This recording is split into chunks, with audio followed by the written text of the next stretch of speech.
자, 이번에는 사회 두 번째 시간, 우리나라의 정치 발전 두 번째. 여기 제일 중요한 말은 이제 여기 나왔어요. 5.18 민주화 운동을 중심으로 공부를 해보도록 하겠습니다. 성취 기준은 5.18 민주화 운동을 통해 민주주의가 발전해온 과정과 의미를 파악해보는 게 이번 시간의 중요한 주제이면서 성취 기준이 되겠습니다. 자, 군사정변. 선생님 단어 몇 개 준비했는데 여기 있는 것만 쓰지 말고 선생님 어려울까 봐 해놓는 거니까요. 여러분들은 강의 듣고 공부하면서 또 중요한 말 있으면 써줘도 좋아요.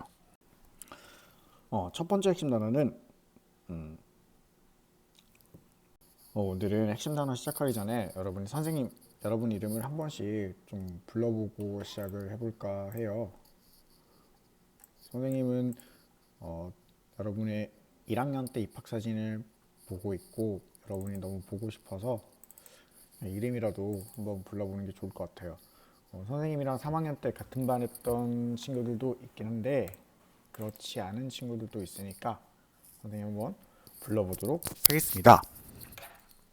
6학년 2반 여러분 몇 번인지 잘 모르죠.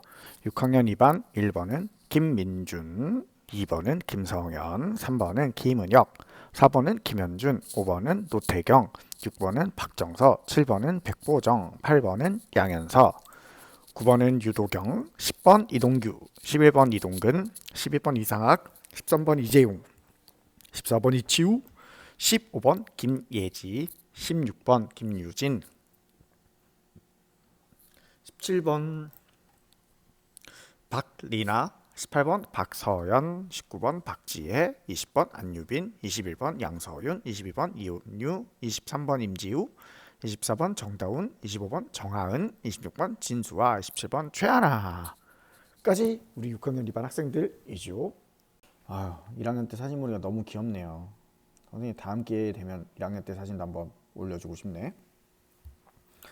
어쨌든 여러분 선생님 너무 보고 싶고 계속 혼자 공부하려니까 선생님도 혼자 강의 만드는 게 좀 힘들어.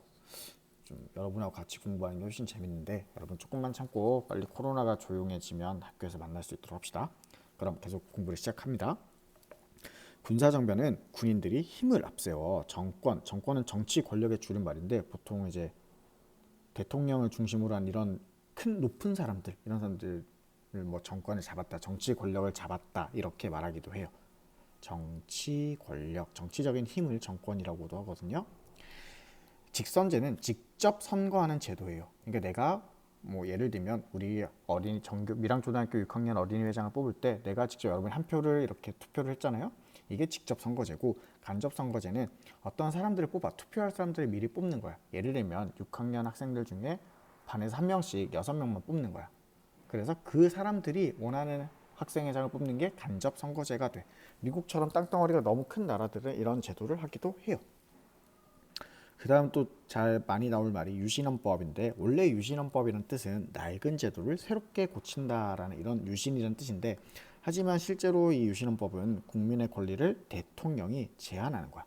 그러니까 뭔가 자유를 억압하는 것이 많죠. 이렇게 민주적이지 않은 게 유신헌법이에요.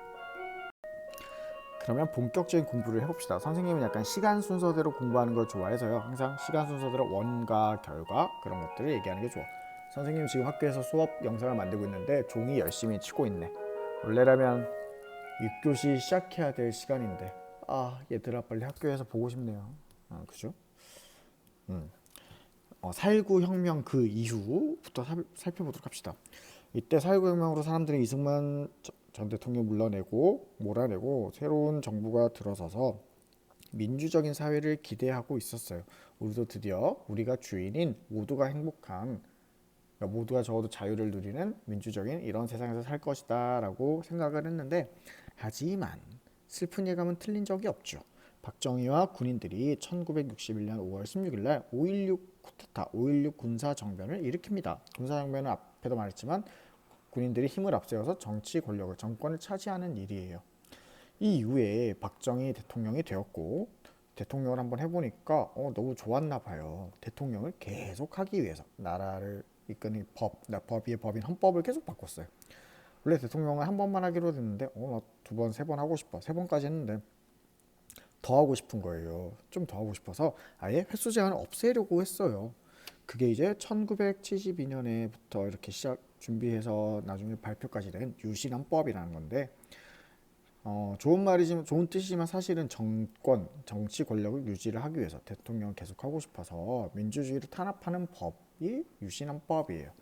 사람들이 대통령 비판도 못하고 정부 욕도 못하고 그냥 하라는 대로만 하고 말 안 들으면 어떻게 혼나기도 하고 뭐 그런 교과서에 선생님은 수업을 선생님 생각을 하지 말하지는 않아요. 교과서에 있는 내용, 지도서에 있는 내용 여러분 그런 것들을 보고 수업을 준비하고 있기 때문에 교과서에 다 있는 말이야. 나중에 교과서 보면서 또 잘 살펴봐요. 이렇게 유신헌법이 나오자 사람들은 계속 항의하고 시위했어요. 우리가 이렇게 힘들게 4.19 혁명을 통해서 민주주의를 꿈꿨는데 당신들 그러지 마라. 응? 그럼 안 된다. 이렇게 얘기를 하니까 뭐야 시끄러 하면서 무시하고 권리를 빼앗고 탄압을 했어요. 독재를 이용해서. 그러다 1979년도 10월 26일 날 부하에게 죽임을 당했습니다. 이 내용은 교과서에도 잘 나와 있지요. 사람들은 드디어 또 다른 기대를 하게 됐어. 민주주의가 오겠구나. 올 것 같아. 라고 기대를 했지만 또 나타나요. 전두환, 노태우를 중심으로 한 신군부라 그래요. 새로운 또 군인들의 세력이 1979년 12월 10일 날 이렇게 말하기도 12.12 쿠데타라고 나오고 12.12 사태라고도 하는데 정변을 또 일으켜요. 군사정변을. 그래가지고 또 민주주의 안 돼. 이러면서 전두환, 노태우 중심으로 전두환이 대통령이 돼요. 전두환 대통령이 되어서 언론을 통제하고 보도 지침이란 것도 내려줘요. 신문이나 뉴스에서는 이러이러한 말만 해라. 대통령 잘한다. 이런 말만 해라. 라는 보도 지침을 여기다 써줄게요, 선생님. 이렇게 보도하세요 하는 보도 지침도 내려주고 그런 식으로 언론을 통제합니다. 그리고 또 시민들이 뭔가 말을 하거나 모이거나 이런 것도 못하게 하고 독재를 하고 마음대로 또 탄압을 해요. 이런 일이 계속 생기니까 사람들은 너무너무 화가 나는 거죠. 너무 힘들게 얻은 건데. 그래서 너무너무 화가 나서 시위를 하죠. 그런데 이때 전라남도 광주에서 엄청난 큰 시위가 일어나요. 이게 1980년 5월 18일 5.18 민주화 운동이라고 하죠. 광주에서 엄청 큰 시위가 일어나서 사람들은 민주화를 요구하고 독재를 싫어합니다. 얼른 물러나세요 라고 했어요. 그랬더니 전두환 대통령이 알겠습니다 라고 했을까요? 아니지요. 전두환 대통령은 광주에다가 계엄군을 보냅니다. 계엄군은 뭐냐면 전쟁이나 이렇게 나라에서 큰일이 생겼을 때 군인들을 보내요. 그래서 저기 나라에 좀 나라를 지키기 위해서 보내는 건데 근데 여기는 전쟁 난 것도 아니죠. 그리고 뭐 다른 나라에서 쳐들어온 것도 아니에요. 우리나라 국민이 백성이 잘못된 일에 대해서 얘기하고 있는데 거기다가 같은 나라 군인을 보내서 제압하게 해요. 제압하게 하는데 그래서 사람들은 총을 들고 칼을 들고 하니까 무섭기도 하지만 시민들이 스스로 군대를 조직합니다. 시민군이라고도 하죠. 이 시민군이 조직해서 이 계엄군을 맞서 싸웁니다. 하지만 상대가 되진 않겠죠. 진짜 군대랑은. 이 시민들은 계속해서 민주화를 요구해요. 국민이 주인인 나라가 되어 좋습니다. 독재와 탄압은 싫습니다. 그렇게 얘기를 하고 그리고 광주의 현실을 알리기 위해서 엄청 노력을 많이 해요. 실제로 계엄군은 여러 영상을 보면 나중에 여러분 스스로 좀 선생님 찾아볼 수 있게 도와줄 텐데 엄청 무섭고 강하게 시민들을 제압하고 진압하고 이런 일이 좀 있었죠. 교과서에도 나와요. 책에도 총을 쏘는 계엄군 사진도 나오고요. 그런데 이 일은 왜 광주에서만 일어났을까? 원래는 전국에서 다 이렇게 집회를 하기로 했는데 다 미리미리 제압을 하고 광주는 제압을 못한 거라고 선생님은 알고 있어요. 사람들은 광주의 일을 알았을까요? 몰랐어요. 거의 몰랐어요. 왜 몰랐냐? 언론을 딱 잡았죠. 광주 이야기 신문에 못 내도록 전국적으로 알지 못하게 했고 광주를 고립시켰습니다. 광주로 들어가지도 못하게 하고 광주에서 나오지도 못하게 하고 또 잘못된 정보를 언론을 통해서 보도하기도 하고 이런 일은 여러분 뭐 택시 운전사 이런 영화 봤죠? 푸른 눈의 목격자라고도 부르는 위르겐 힌즈페터라는 이 기자가 있습니다.